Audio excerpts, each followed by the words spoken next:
Hi guys, I'm Sam, Chief Storyteller at How They Work, where our goal, as always, is to educate, hoping to make things that seem a little bit confusing, much less so. So tap that like button, click that share button, and tell all your friends, because on today's episode, we'll be taking a look at how Cabinet works.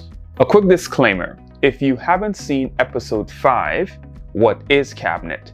You should. Because to appreciate how Cabinet works, you kind of have to understand what Cabinet is. So check out the link on the playlist above. If you have watched episode 5, that is awesome. So now we can talk about the fun stuff.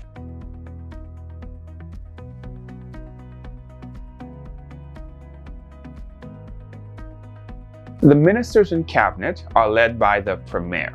Thus the phrase, the Premier's Cabinet. But Cabinet as a whole is chaired by the Governor.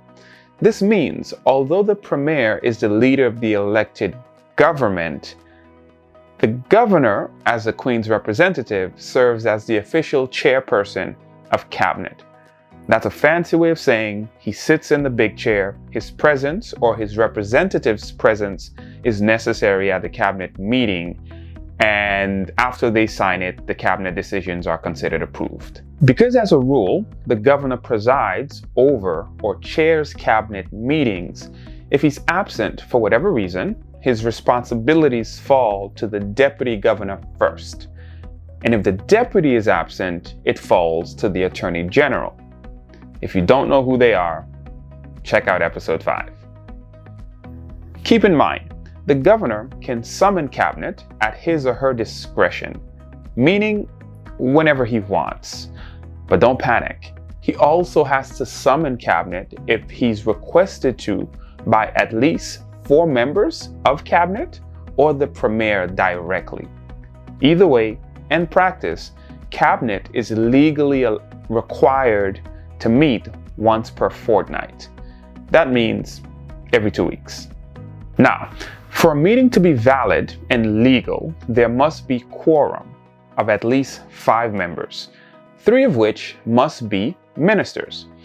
As we've seen before, quorum is simply the minimum number of people that has to be present at the meeting for the meeting to legally take place. And you need 5 members, 3 of them, which have to be ministers for a Cabinet meeting to take place. And since you've seen episode 2 and 3, we all know what ministers are and how they become ministers. At a Cabinet meeting, the Governor or his stand-in can summon any public officer or any person really to the meeting, as long as their presence is considered desirable. What desirable really means is tricky to define, but I'll leave it to your imagination. The point is that yes, even you, dear viewer, can be called to a meeting if that's necessary. So I hope you have your Sunday best.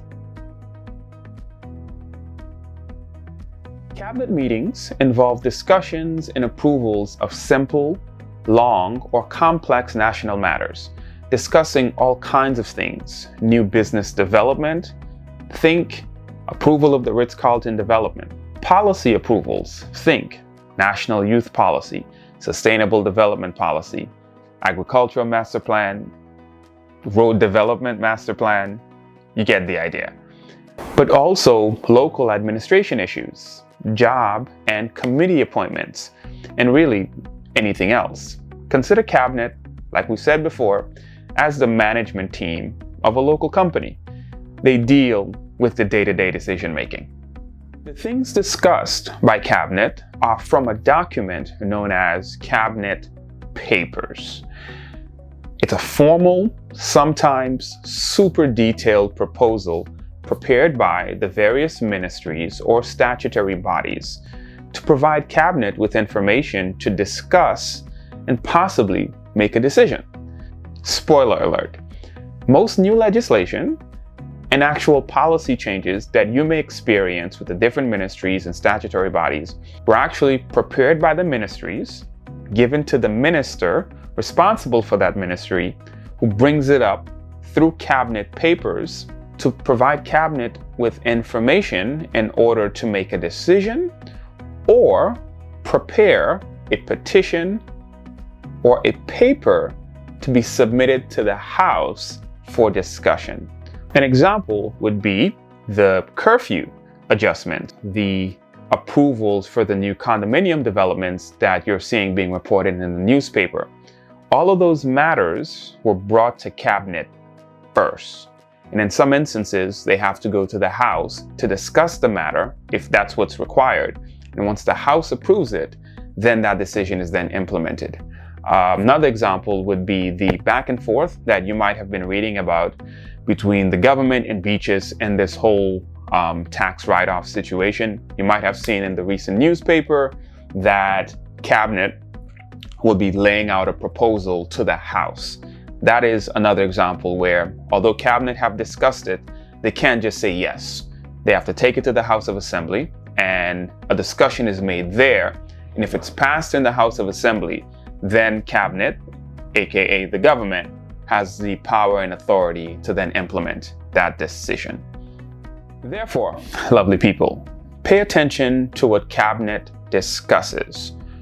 We pay for it, literally.